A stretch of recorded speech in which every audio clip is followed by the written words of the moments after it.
লাগবে। মহিলার কাছে চিঠিটা চাইবা, যদি দেয় তো ভালো কথা, নিয়ে চলে আসবা, মহিলাটাকে ছেড়ে দিবা। আর যদি মহিলা অস্বীকার করে চিঠি দিতে, প্রয়োজন হলে তাকে হত্যা করবা, তবুও চিঠি ছাড়া মদিনায় ফিরে আসবা না। চিৎকার দিয়া বলেন আল্লাহু আকবার। তাহলে চিঠিটা কি গুরুত্বপূর্ণ নাকি সাধারণ? গুরুত্বপূর্ণ, অত্যন্ত গুরুত্বপূর্ণ। হযরত আলী রাদিয়াল্লাহু তাআলা আনহু নবীজির কথা মোতাবেক, হুকুম মোতাবেক, মিকদাদ রাদিয়াল্লাহু তাআলা আনহু, জুবাইর রাদিয়াল্লাহু তাআলা আনহুরে লইয়া ঘোড়ায় সওয়ার হয়ে তিনজনে তিন ঘোড়ায় চলছেন। তো চলছেন দ্রুতগামীর ঘোড়া। যাইতে যাইতে যাইতে যাইতে মক্কা মুআজ্জামায় যাওয়ার পথে রওজায়ে খাক নামে একটা জায়গার নাম আছে। ওই জায়গায় যায়া দেখে নবীজির কথা মোতাবেক উটের উপর সওয়ার হইয়া একজন নারী মক্কা মুআজ্জামার দিকে যাচ্ছে। জোরে বলেন সুবহানাল্লাহ। নূর নবী রাহমাতুল লিল আলামিন রইলেন মদিনা মুনাওয়ারায়, মহিলা রইলেন রওজায়ে খাকে। কষ্ট হচ্ছে আপনাদের? বেশি সময় নিব না, অনেক ঠান্ডা পড়ছে তো, অল্প সময়ে শেষ করে দিব। আমার লাগতেছে বাজান। নবীজি রাহমাতুল লিল আলামিন মদিনা মুনাওয়ারায় রয়েছেন, কিন্তু ওই মহিলা ওটের উপরে তাও রওজায়ে খাকে। নবী মদিনা মুনাওয়ারা থেকে বলে দিলেন, আলী এখান থেকে আকীদাটার একটু মজবুত করে নিয়েন। আমাদের দেশে অনেক মানুষ আমার নবীর মর্যাদার ব্যাপারে কথা বললে কপাল কুঁচকাইয়া ফালায়। আছে না মানুষ? অনেক মানুষের নবীর মর্যাদার কথা বললে তার কলিজায় লাগে যেমন আগুন জ্বলে ওঠে। নূর নবী রাহমাতুল লিল আলামিন, আমার নবী, আমার নবী, আমার নবী যেমন তেমন নবী নয় রে বাবা। নূর নবী রাহমাতুল লিল আলামিন মদিনা মুনাওয়ারা থেকে ওই মহিলার খবর কেমনে জানলেন? ওই মহিলার কাছে চিঠি আছে, এই খবর নবী কেমনে জানলেন? ওই মহিলা মদিনা মুনাওয়ারা থেকে রওনা দিয়া কত দূর পর্যন্ত গেছেন আমার নবী কেমনে জানলেন?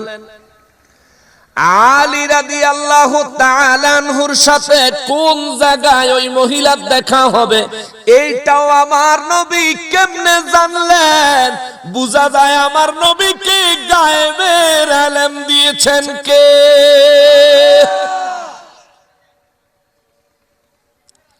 আপনি মানলে ইমানদার, না মানলে বেঈমান।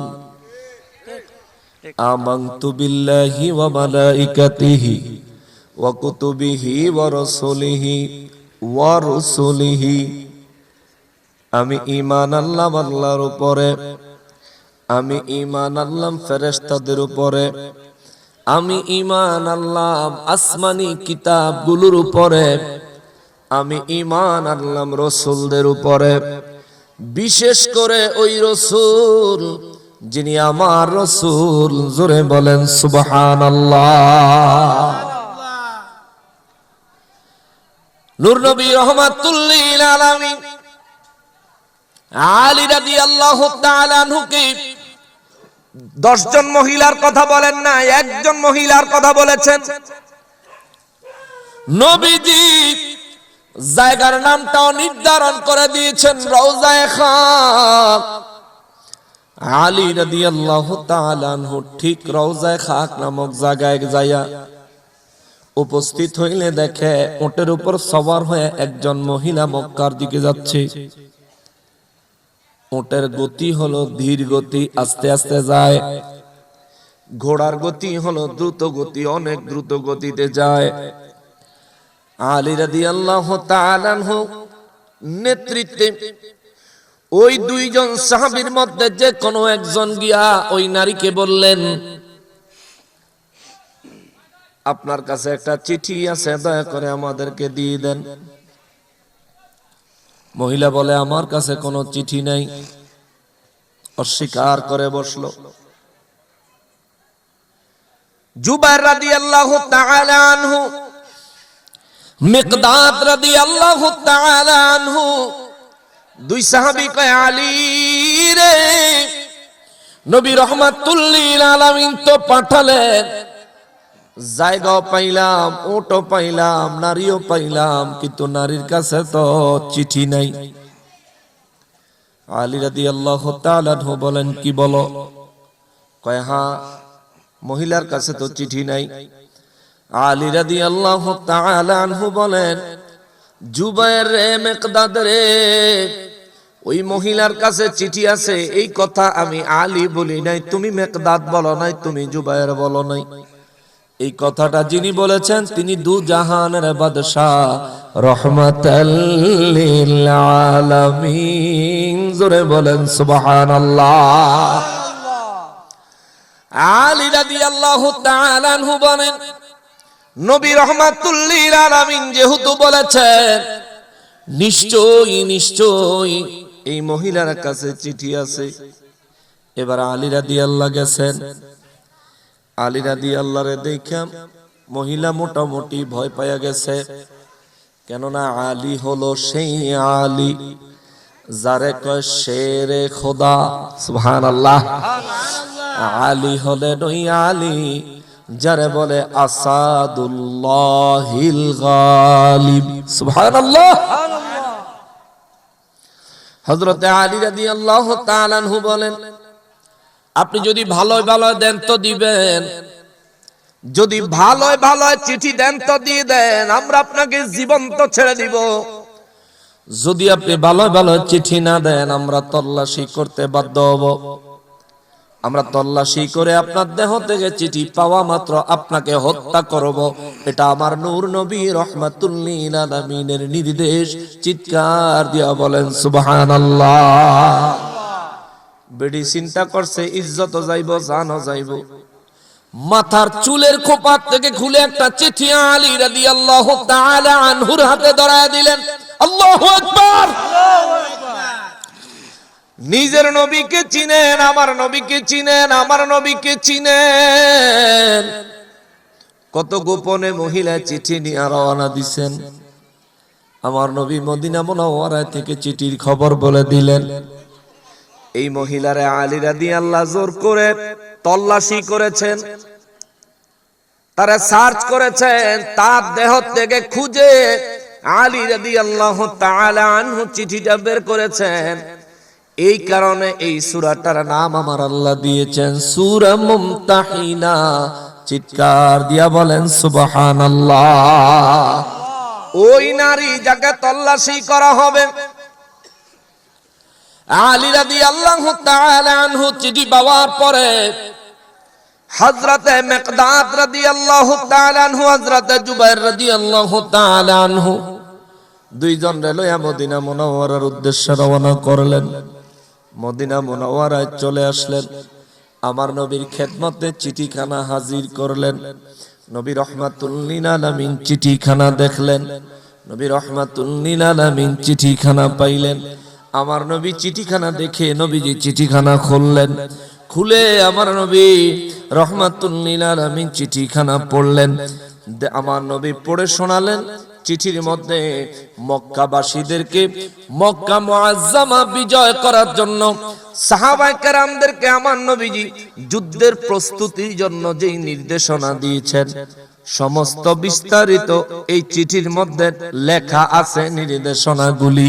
আমার নবী এই চিঠি দেখে নবী রাহমাতুল লিল আলামিনের জবান মোবারকে শুনে ওমর রাদিয়াল্লাহু তাআলা আনহু দাঁড়ায় গেলেন।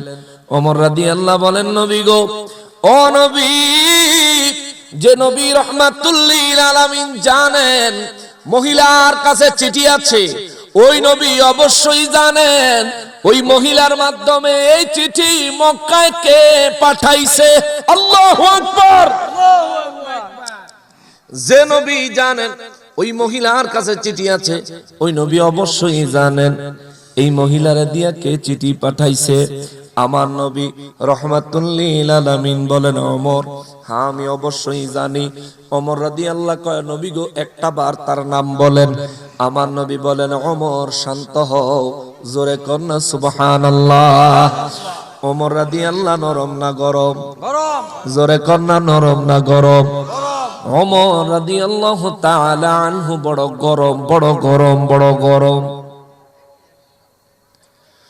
নবী রাহমাতুল লিল আলামিন যখন বললেন ওমর শান্ত হও আমি কথা বলি, নবীর কথা শুনে ওমর রাদিয়াল্লাহু তাআলা আনহু শান্ত হয়ে গেলেন। আমার নবী রাহমাতুল লিল আলামিন কে কাজ করছে তার নাম আমার নবী না বলে আমার নবী সমস্ত সাহাবায়ে কেরামের মধ্য থেকে একজনরে ডাক দিয়ে কয়, কিরে হাতীব এই কাজটা কেন করলি? সুবহানাল্লাহ। এই কাজটা কে করছে তারও নবী জানে, এই কাজটা কে করেছে তারও নবী চিনে। নবীরে জানাইছেন কি? আল্লাহ। জোরে বলেন নাকি? আল্লাহ। বিরোধিতা করেন না, মানুষ আছে নাকি সুরগঞ্জে? আছে। কয় নবী জানে না, নবী জানে না, আল্লাহ যদ্দুরা জানায় নবী দূরই জানে। ওরে ব্যাকল আমরা তো এই কথাই কই, আল্লাহ নবীরে যতটুকু জানায় ততটুকুই জানে, তবে আল্লাহ নবীরে এত পরিমাণে জানায় আমার নবীর মতো এত পরিমাণে আর কাউকে জানায় নাই। কথা বলেন ঠিক কিনা? আল্লাহ নবীরে জানায়, আমারে জানায় না। এই জন্য নবী নবীর মতো কোন নবীও না, আমার নবীর মতো কোন রাসূলও না, আমার নবীর মতো কোন সাহাবীও না। আমি তো অনেক দূরের কথা, ঠিক কিনা বলেন? হাদিসে মোবারকে আমার নবী রাহমাতুল লিল আলামিনের বর্ণনা পাওয়া যায়। আমার নবী বহুবার বলেছেন, আইয়ুকুম মিসলি, তোমাদের মাঝে কে আছো আমার মতো? সিদ্দিক আকবর রাদিয়াল্লাহু তাআলা আনহু, যিনি শ্রেষ্ঠ সাহাবী, শ্রেষ্ঠ নবীর শ্রেষ্ঠ সাহাবী, নবী কয় আইয়ুকুম মিসলি, আবু বকর তোমরা কি আমার মতো? এই কথা বলার কারণ হলো আমার নবী রাহমাতুল লিল আলামিন সওমে বেসাল পালন করতেন। সওমে বেসাল, সওমে বেসাল হলো এমন রোজা যে রোজা রাখার জন্য নবী সাহারি করতেন না, ইফতারি করতেন না। সুবহানাল্লাহ। যারা কয় নবী হেগো মতন, হেগো কাছে আমরা একটা দাবি রাখি, সামনে রমজান মাস আইতাছে, সাহারি ইফতারি না খাইয়া রোজা রাখা দেখো চান্দু কেমন লাগে, ঠিক কি না? 2 দিন 3 দিন পরে মইরা বেটকে লিখে থাকবে। নূর নবী রাহমাতুল লিল আলামিন সওমে বিসাল করতেন। আবু বকর সিদ্দিক রাদিয়াল্লাহু তাআলা আনহু নূর নবী রাহমাতুল লিল আলামিনের কাছ থেকে কোনো না কোনো ভাবে জানতে পারছেন নবী সওমে বিসাল পালন করেন। সওমে বিসালের অর্থ জিজ্ঞেস করলে নবী বলেন, আবু বকর আমি সওমে বিসাল পালন করি, সাহরিও করি না, ইফতারিও করি না। আবু বকর সিদ্দিক রাদিয়াল্লাহু বাড়িতে যায়া সওমে বিসাল আরম্ভ করছে। 2 দিন যাওয়ার পরে আর সোজা হইয়া দাঁড়াইতে পারে না, কাইত হইয়া পইরা যায়। মসজিদে নববী শরীফে নামাজে আইছে, জামাতে দাঁড়াইতে পারে না। নবী কয়, আবু বকর দাঁড়াইতে পারো না, কারণটা কি? এত দুর্বল কেন, তুমি কি কিছু খাও না? কয়, জি না হুজুর, খাই না। সুবহানাল্লাহ। নবী বলেন, আবু বকর খাও না কেন? কয়, হুজুর আপনি রাহমাতুল লিল আলামিন সাহরি না করে, ইফতারি না করে সওমে বিসাল পালন করেন। আমি আবু বকর চিন্তা করেছি আমিও সওমে বিসাল পালন করব। নবী কয়, আবু বকর সওমে বিসাল পালন কইরা আমি নবী সোজা হইয়া খাড়ায়া রইছি, তুমি দি সওমে বিসাল শুরু করতে না করতে কাইতে ভরে যাওগা। সুবহানাল্লাহ। কর সুবহানাল্লাহ। নবী কয়, আবু বকর রে আইয়ুকুম মিসলি, তোমাদের মাঝে আমার মতো কেউ আছেনি। আল্লাহু আকবার। নবী নিজে কয়, আবু বকর তোমাদের মাঝে আমি নবীর মতো কেউ আছেনি? আবু বকর সিদ্দিক রাদিয়াল্লাহু তাআলা আনহু বলেন, না গো হুজুর, কি বলেন গো ইয়া রাসূলুল্লাহ, আপনি আল্লাহর হাবিবুল্লাহ, আপনি হলেন রাসূলুল্লাহ, আপনি হচ্ছেন সাহেবে কোরআন, আপনি হচ্ছেন আল্লাহ পাকের হাবিব, আপনি হচ্ছেন আল্লাহর মেরাজের মেহমান, আপনি হচ্ছেন আরশ আজিমের মেহমান, আপনি হচ্ছেন সৃষ্টির মূল, আপনি হচ্ছেন রহমাতুল লিল আলামিন, আপনি হলেন সমস্ত নবীদের নবী, আপনি হচ্ছেন সাইয়্যিদুল মুরসালিন, আপনি হচ্ছেন খাতিমুন নবীন, আপনি হচ্ছেন রহমাতুল লিল আলামিন, আপনি হলেন ইমামুল মুরসালিন, আপনি হলেন ইমামুল কিবলাতাইন, আপনি রহমাতুল লিল আলামিন। আপনার মতো আমি আবু বকর কেন, আমরা সাহাবীরা কেন, আল্লাহর সৃষ্টিতে আল্লাহ আপনার মতো কাউরে বানাই নাই। সুবহানাল্লাহ। নবী কয়, আবু বকর যদি আমার মতো তোমরা না হও, আমি সওমে বেসাল পালন করি, তুমি শুরু করলা কেন? কয় হুজুর ভালোবাসায়। সুবহানাল্লাহ। কেন শুরু করছে? ভালোবাসা। নবী কয়, আবু বকর ভালোবাসায় শুরু করছো, আমি নবী তোমার উপর খুশি, তবে শোনো, আমি সাহারি করি না, ইফতারি করি না দুনিয়ায় জাহিরি ভাবে। আমার জন্য সাহারি এবং ইফতারির সময় জান্নাতি নেয়ামতের ব্যবস্থা আমার আল্লাহ নিজে করে। আল্লাহু আকবার। আমি সাহারি করার জন্য খানা বাজার থেকে বাজার করে আনলে, বাসায় রান্না করলে সাহারি খাই, আমার জন্য জান্নাত থেকে খানা আসে না। নবীজি ইফতার করতেন, নবীজি সাহারি করতেন, জান্নাত থেকে খানা আসতো।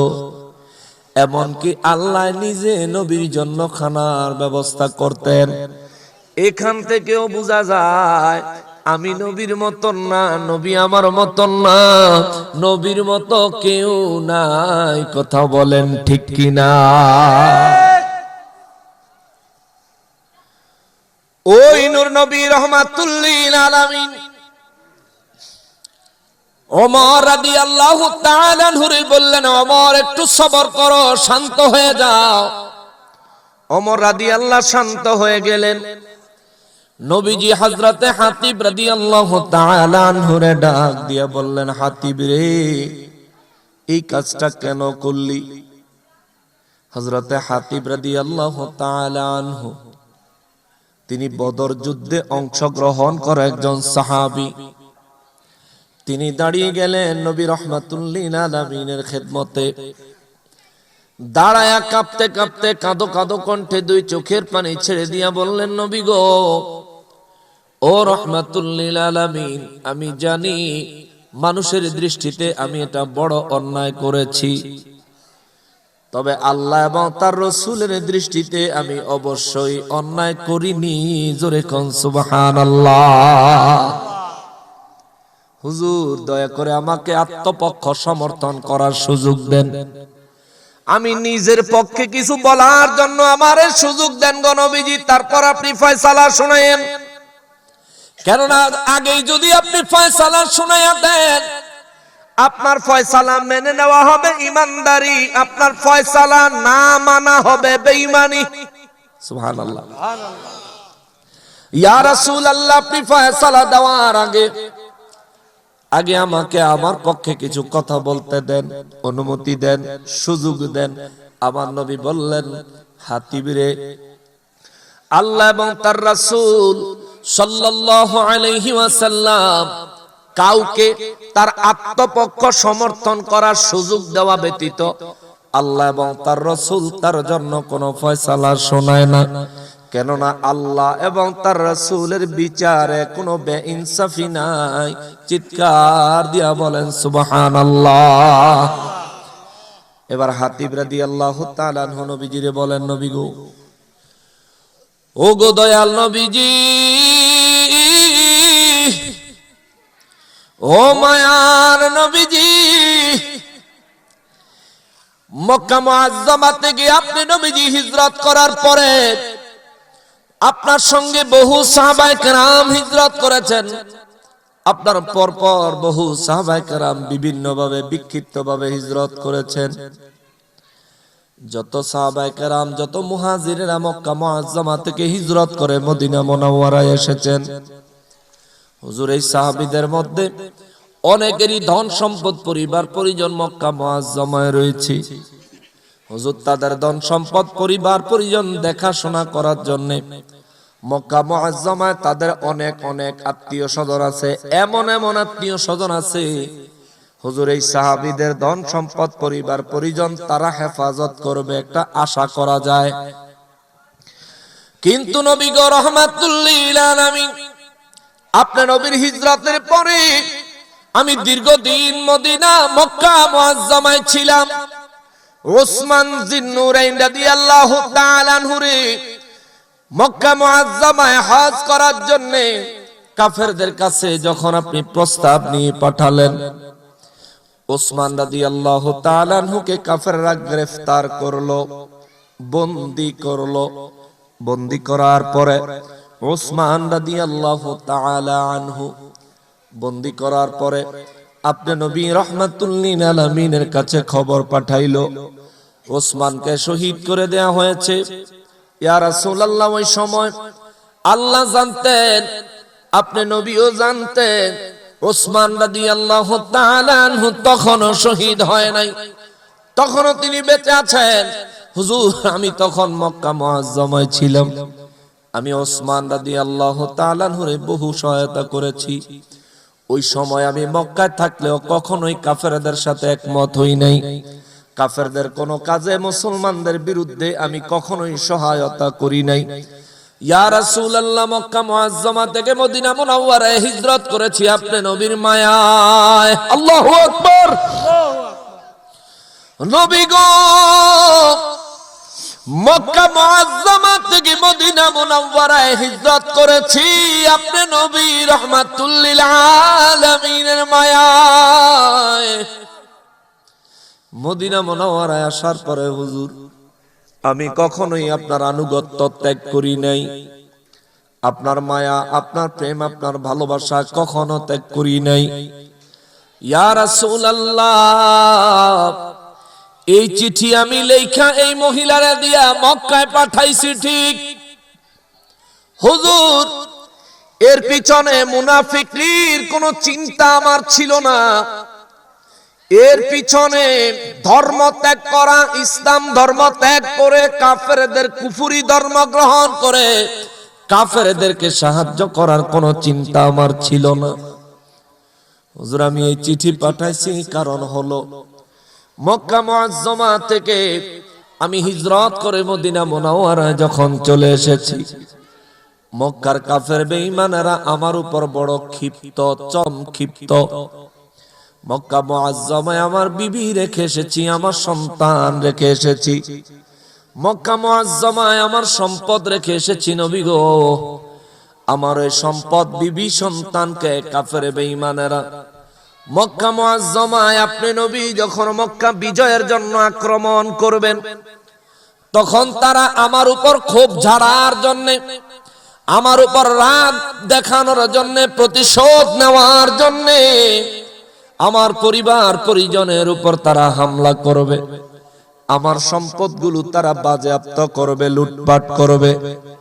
তার মানে বোঝা যায় মক্কা মুআজ্জামায় নবীজি রাহমাতুল লিল আলামিনের জামানায়ও এমন কিছু কাফের বেঈমান ছিল যারা মুমিনদের সাথে চক্রান্ত করে, ষড়যন্ত্র করে মুমিনদেরকে হেনস্থা করার জন্য তাদের বাড়িঘর, সহায় সম্পত্তি লুটপাট করে নিয়ে যাইতো। কথা কোন ঠিক কিনা? মক্কা মুআজ্জামায় যারা লুটপাট করতো এরা কি মুমিন না কাফির? সবাই বলতে হবে মুমিন না কাফের। মক্কার কাফেরেরা মুসলমানদের বাড়িতে হামলা করত, মক্কার কাফেরেরা মুসলমানদের সম্পদ জোর করে ছিনায় আনিত। মক্কার কাফেরেরা যে কোনো ভাবেই হোক চক্রান্ত ষড়যন্ত্র করে মুসলমানদেরকে, তাদের পরিবার পরিজনদেরকে, তাদের সন্তানদেরকে কষ্ট দিত। এটা কি মুসলমানের স্বভাব ছিল না কাফেরের? জোরে বলেন, মুসলমানের না কাফেরের? ওই 1450 বছর আগের কাফেরের স্বভাব চরিত্র এখনকার জামানায় ওহাবীদের ভিতরে দেখা যায়। মুর্শিদপুরে, শেরপুর জেলায় মুর্শিদপুর দরবারে ওহাবীরা হামলা করলো। গরু, ছাগল, বেড়া, মহিষ, দুম্বা যা ছিল, এমনকি বিরানির ফাতিলা সজ্জা চুরি কইরা লইয়া গেল। লুটপাট করলো, ডাকাতি করলো, আল্লাহর দানের গাছগুলো কেটে টুকরো টুকরো করে ফেললো। আল্লাহর ঘর মসজিদে আগুন জ্বালায়া দিল, আল্লাহর কালাম কোরআনুল কারীমে আগুন জ্বালায়া দিল। তাদের বক্তব্য হলো মুর্শিদপুর দরবারে শিরিক বিদআতের কাজ হয়। কিন্তু বিশ্বাস করেন, আল্লাহর কসম, আল্লাহর কোরআন মাথায় নিয়ে বলতে পারবো, আপনি নিজেও যদি কষ্ট করে একটু শেরপুর জেলায় মুর্শিদপুর দরবারটা দেখার জন্য যান, গেলে দেখবেন পুরো দরবারের ভিতরে মাজার শরীফ তো নাই, একজন সাধারণ মুসলমানের কবরও নাই।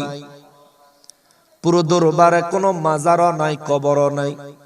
দরবারের মধ্যে আছিল একটা মসজিদ, যেখানে দিনে 5 ওয়াক্ত নামাজ হইতো, জুমার নামাজ হইতো।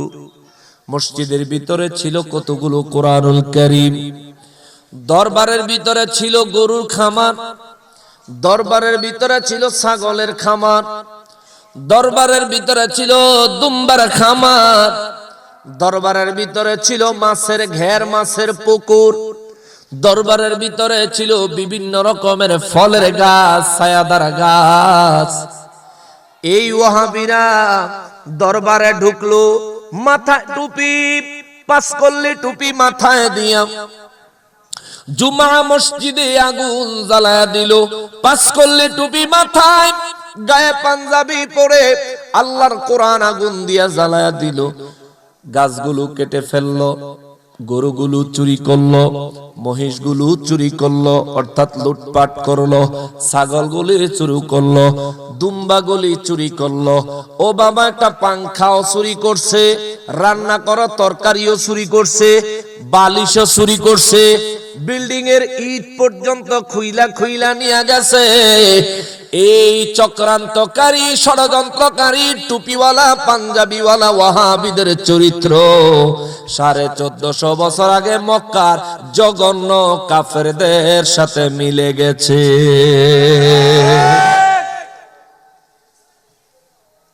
ওরে জাতির কাছে প্রমাণ আছে, জাতির কাছে প্রমাণ আছে, ওহাবীরা গরু চোর, চোরের গোষ্ঠী, চোরের মেলা মিলাইছিল মুর্শিদপুর, ঠিক কিনা? ওরে এক ওহাবী নিছে মহিষ, ওরে দেখতে লাগে আস্তা খবিশ। ওরে এক ওহাবী নিল মহিষ, ওরে দেখতে লাগে আস্তা খবিশ। তার চেহারা যেমন গরুর পেছন, গরু লিয়ে যে খারাইছে, তার সুরতটা গরুর ফাঁসার থেকে বেশি ভালো দেয়া যায়। তার চেহারা যেমন গরুর পেছন, লাগে যেমন গাঁজাখোর। চোরের গোষ্ঠী, চোরের মেলা মিলাইছিল মুর্শিদপুর, ঠিক কিনা? ওরে অবাক হলাম ইমাম দেখে, বালিশার তরকারি চুরছে। অবাক হলাম ইমাম দেখে, বালিশার তরকারি চুরছে। ইমাম সাহেব রান্ধুনার তরকারি বক্সে করে চুরি করছে আর বালিশ চুরি করছে। তারা জিজ্ঞাসা আপনার কেমন লাগে? আলহামদুলিল্লাহ, অনেক ভালো লাগে। ওই কাফেরদের সাথে তাদের চরিত্র কেমন মিলামিলছে দেখেন। ওরে অবাক হলাম ইমাম দেখে, বালিশা তরকারি চোর সে, চুরি করে শোকর আদায়, চুরি করে শোকর আদায়, এ তো জঘন্য কুফর। চোরের গোষ্ঠী চোরের মেলা মিলাইছিল মুর্শিদপুর, ঠিক কিনা? ওরে পাংখা পাতিল ছাগল চোরে, ক্ষমতা চায় কাতরে, পাংখা পাতিল ছাগল চোরে, ক্ষমতা চায় কাতরে। জাতি তোদের চিনে গেছে, জাতি তোদের চিনে গেছে, পরের ধনে নজর তোর, ঠিক কিনা বলেন? পরের সম্পদে হেতের নজর। ওরা ভাঙলো কত ওলির দরবার, পাহারা দিল মন্দির বারবার। ভাঙলো কত ওলির দরবার, পাহারা দিল মন্দির বারবার, ঠিক না? নবীর তাজিম হারাম মানে, মূর্তির তাজিম ভালোই জানে। মূর্তির সামনে নমস্কার দিছেনি, দেখছেন না ভিডিও ফেসবুকে? আল্লাহ তাআলা হেদায়েত দেখ, জোরে কোন আমিন। আরো জোরে কোন আমিন। আরে নবীর তাজিম হারাম মানে, মূর্তির তাজিম ভালোই জানে। আবার গীতা পড়লো কি মধুর। গীতা পড়ছে না? মূর্তির সামনে যায়, চোরের গোষ্ঠী চোরের মেলা মিলাইছিল মুর্শিদপুর, ঠিক কিনা? কালকা মাহফিল করছি নরসিংদী, সেখান থেকে গেছি তিতাস কুমিল্লা। বয়ানের এক ফাঁকে হঠাৎ করে এই ইসলামী সঙ্গীতটা চলে আইছে। এটা আমি লিখছিলাম। অনেকে কইবে এটা ইসলামী সঙ্গীত কেমনে হয়েছে, এটা তো ওয়াহাবি বাস হয়েছে। এটা ইসলামী সঙ্গীত কেন কেন কেন প্রতিবাদী সঙ্গীত? কি কারণে? কারণ যেই দরবার আক্রমণ করেছ ওটা কোনো ইসলামিক কাজ হয় নাই। আল্লাহর ঘরে আগুন দিয়েছ, এটাও কোনো ইসলামিক কাজ হয় নাই। কোরআনের দোকান কোরআনুল কারীমে আগুন দিয়েছ, এটাও কোনো ইসলামিক কাজ হয় নাই। চুরি করেছ, লুটপাট করেছ, এটাও কোনো ইসলামিক কাজ হয় নাই। অতএব অতএব অতএব এটা তোমরা ইসলামকে ধ্বংস করার জন্য চক্রান্ত করেছ। তোমাদের প্রতিবাদে ইসলাম রক্ষার স্বার্থে আমি কথাগুলো লিখেছি, যার কারণে এটা ইসলামী প্রতিবাদী সঙ্গীত। কথা বলেন ঠিক কিনা? ওরে পাঁচকল্লি টুপি পড়ে আগুন জ্বালায় খোদার ঘরে, পাঁচকল্লি টুপি পড়ে আগুন জ্বালায় খোদার ঘরে। আগুন দিল আল কোরআনে, আগুন দিল আল কোরআনে, এরা আসল ঈমান চোর। চোরের গোষ্ঠী চোরের মেলা মিলাইছিল মুর্শিদপুর, জোরে কোন মারহাবা। কালকে যখন এটা কইছি তখন ওয়াবিরার ঘুম গেছে গা বাইঙ্গা, সেটা মেটা বাইতে নাইছে নকশবন্দিরে হতাই লাইব। পাবলিক কয় কুবাইলাম, তোর বাপের টাকা দিয়ে মাহফিল দিছি না, কইতে আইছো তুমি? তো আমি কইলাম থাক, কোবাকুবির দরকার নাই, আমি যা বক্তব্য দিছি এটার বিরুদ্ধে যদি হেরার কোনো আপত্তি থাকে তাহলে স্টেজে আসতে বলেন। স্টেজে আসেন, ভদ্রচিত্তভাবে লিখিতভাবে প্রশ্ন করেন আমার আজকের বয়ান থেকে কোনটা ভুল করেছি। আমি যদি পারি জবাব দিয়ে যাব, আর যদি না পারি আমার ভুল স্বীকার করে যাব। কোনো অসুবিধা আছে? মামুর ফুত একটা স্টেজ আইলো না, তারা এন্দা গ্যাঞ্জাম করতেছে, আমি এন্দা ওয়াজ করতেছি। আধা ঘন্টা ওয়াজ করলাম, আরো টোটাল 2 ঘন্টা ওয়াজ করছি। একদম 12টা 12 মিনিট থেকে আরম্ভ করে 2টা 12 মিনিট পর্যন্ত কাড়ায় কাড়ায় 2 ঘন্টা বয়ান করছি।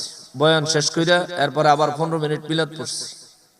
আশা ছিল তবুনি মামুর ভূতেরা ইয়ে ফকিন্দির ভূতেরা খালি এন হেন সিফার মধ্যে উকি দেয়, সামনে আসে না, ঠিক কিনা বলেন? তারা মনে করতেছে কি তারা বুঝি ফায়া গেছে, শেখ হাসিনা গেছে গা, তারা বুঝি ক্ষমতা আয়া গেছে। এ বেটা, তুইও ছন্ন ছাড়া, আমিও ছন্ন ছাড়া, অভিভাবক ছাড়া, রাষ্ট্র এখন ক্ষমতা ছাড়া, যাদের হাতে আছে টেম্পোরারি, তুইও পাবলিক আমিও পাবলিক, লাফাইস না।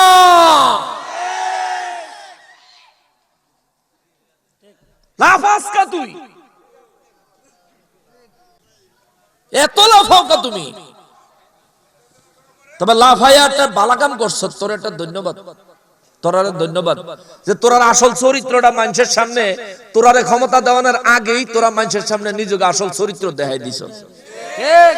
মানুষ এখন বুঝছে তোমরা রাতে ক্ষমতা দিলে মানুষের ঘরে ডুইকা ডাহাতি করবা, কিছু কইতে পারতো না।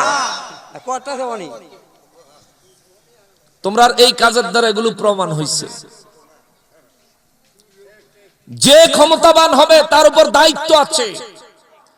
আপনি যদি ক্ষমতাবান হতে চান, আপনি ক্ষমতায় যদি যেতে চান, আপনার উপর দায়িত্ব হলো দেশের হিন্দু, বৌদ্ধ, খ্রিস্টান, ইহুদি, মুসলমান যত ধরনের মানুষ আছে সবার নিরাপত্তা নিশ্চিত করতে হবে। তাহলে আপনি ক্ষমতায় যাইতে পারবেন।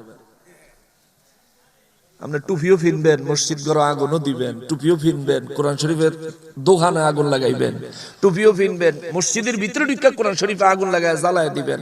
আবার আপনি আশা করবেন ক্ষমতা পাইতেন। মনে রাখেন, দুর্নীতি করে ক্ষমতা আইতে পারবেন, নির্বাচনে ক্ষমতায় আসতে পারবেন না। 100 মানুষ যদি ভোট দিতে ভোট কেন্দ্রে যায়, একজনও তোমাদেরকে ভোট দিবে না, তোমাদের এই কুচরিত্রের কারণে, লোভ লালসার কারণে। ঠিক কিনা বলেন? আমরা চাই রাষ্ট্রে এমন কেউ ক্ষমতায় আসুক যার দ্বারা আমরা সবাই নিরাপদ। রাষ্ট্রে এমন কেউ ক্ষমতায় আসুক যাদের দ্বারা ইসলামের খেদমত হবে বাধাহীন ভাবে। কথা বলেন ঠিক কিনা? গিয়াসউদ্দিন তাহেরি সাহেবের বিরুদ্ধে মামলা দিচ্ছে। বেটার অপরাধ কি? গিয়াসউদ্দিন তাহেরিকে আওয়ামী লীগ না বলেন, আওয়ামী লীগ না। গিয়াসউদ্দিন তাহেরি সাহেব কি বিএনপি না। গিয়াসউদ্দিন তাহেরি সাহেব কি জামাত না। গিয়াসউদ্দিন তাহেরি সাহেবের বিরুদ্ধে মামলা কেন? তিনি হইল একজন ইসলামিক আলোচক। তার প্রত্যেকটা আলোচনায় প্রশাসনের জন্য মহব্বত, ভালোবাসা, সম্প্রীতি থাকে। তার প্রত্যেকটা আলোচনা থেকে সমাজে কেমনে শান্তি প্রতিষ্ঠা করবে এই দিক নির্দেশনা থাকে। কথা বলেন ঠিক কিনা? কারা না কারা ফিডাফিডি কইরা কি করলো না করলো হেডার মামলায় না গিয়াসউদ্দিন তাহেরি সাহেবরে দিল। দরবারে বলছিলাম একটা গল্প, দরবারে গেছেন কারা কারা? টাতুটা অল্প কয়জন না গেছেন, হগলতে তো জান নাই। গল্পটা আবার একবার শুনাই নাকি কষ্ট হয়ে যাব? এক আল্লাহর ওলি তার মুরিদ নিয়ে এক দেশে দিয়া সফর করতেছেন।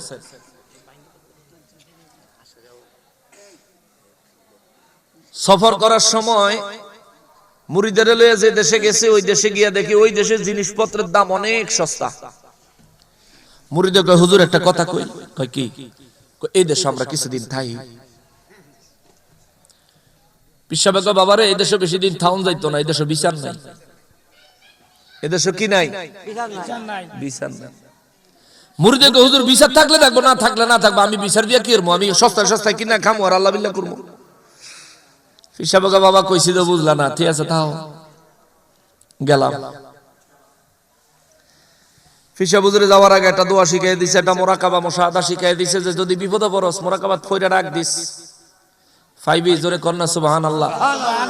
মোবাইল নাই, টেলিফোন নাই, টেলিগ্রাম নাই, ইন্টারনেট নাই, ফ্যাক্স নাই, কিন্তু রুহের কানেকশন আছে, কলবের কানেকশন আছে। কথা কয় না, এডি কলবের কানেকশন। আপনার কলব আসেনি? কোন বুকনা মাতার কলব আসেনি? বুকনা মাতার যারার কলব মাতা হেরা রাইতলে হিন্দি নায়িকা করে স্বপ্নে দেখে। যারার কলব মাতার পিছে এইও আপনি এরকম কাজ শুরু করছেন এখন।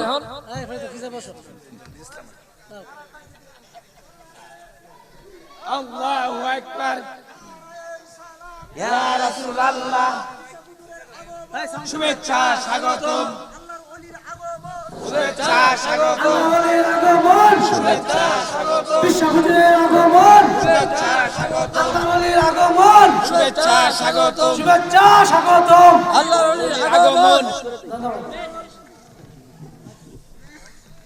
আচ্ছা ঠিক আছে, ঠিক আছে। শোনেন বাবাজি, পেশা হুজুর চলে আসছেন, কথা আর চলতো না।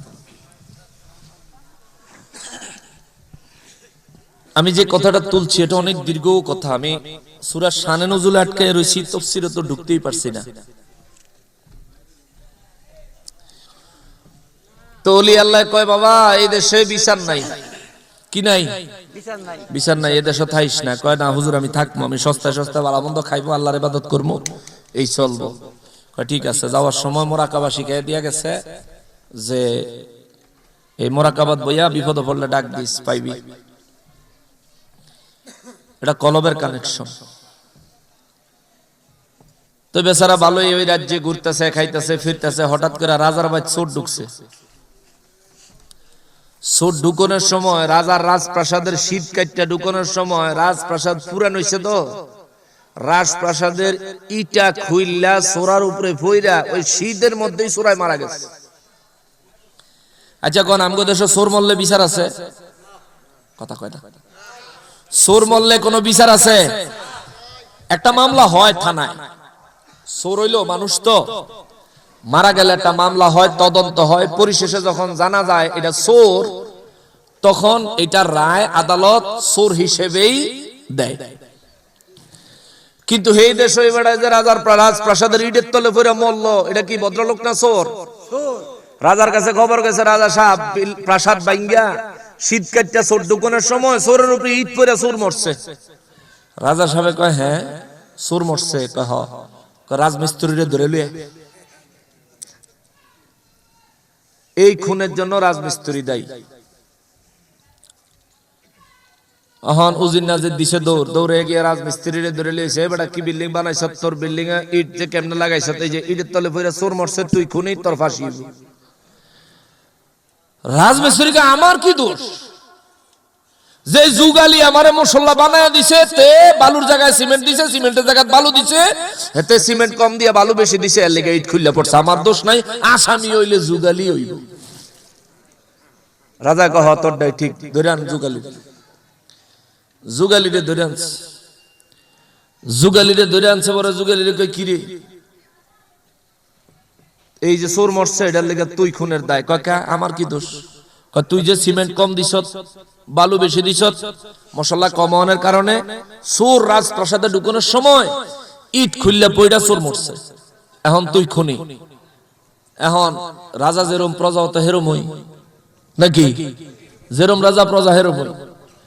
এই যুগালিয়ে কয় আমার দোষ নাই মহারাজ, আমি যখন মশলা এই সিমেন্ট আর বালু যখন মিক্স করি, তখন আমার সামনে দিয়া বিদেশি একটা লোক গেছিল, ওই লোকটারে দেখতে দেখতে আমি বালুর জায়গা সিমেন্ট দিয়ে দিছি, আমার বলেছে এই খুনের লেগে দায় হইলো ওই বিদেশি বেড়ায়।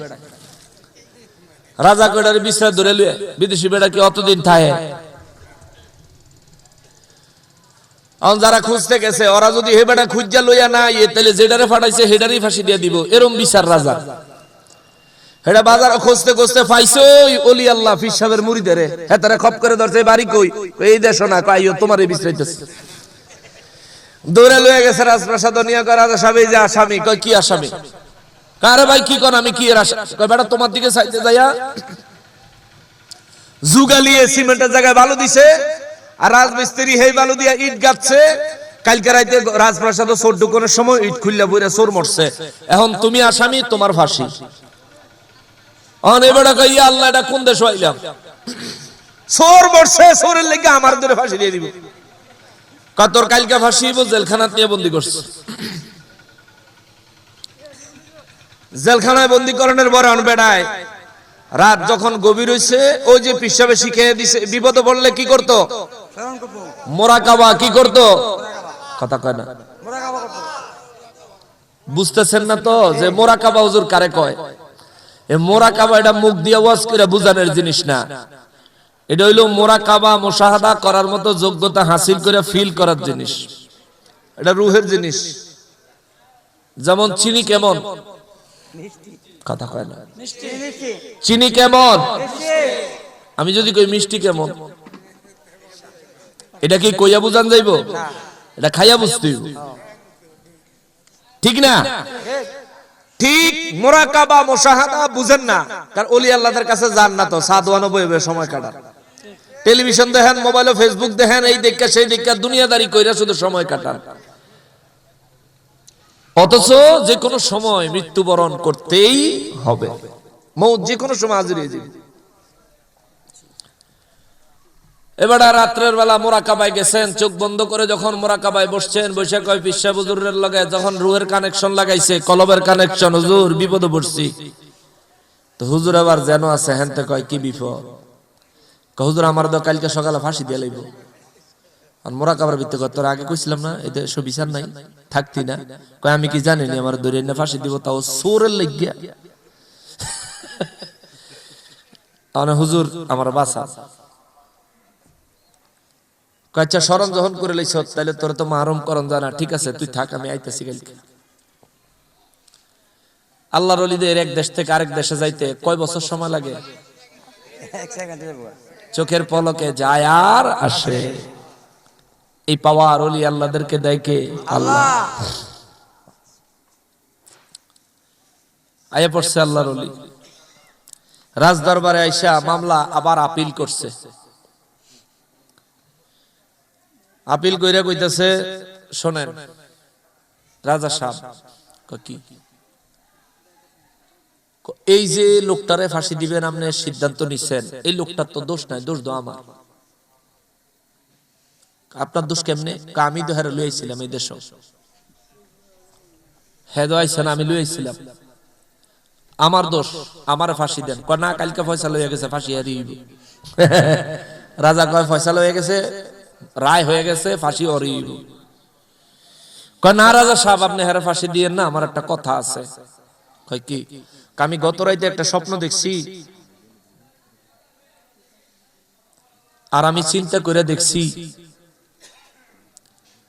আজকে যে ব্যক্তি ফাঁসিতে মারা যাইব, এই ব্যক্তি সরাসরি জান্নাতে যাইব।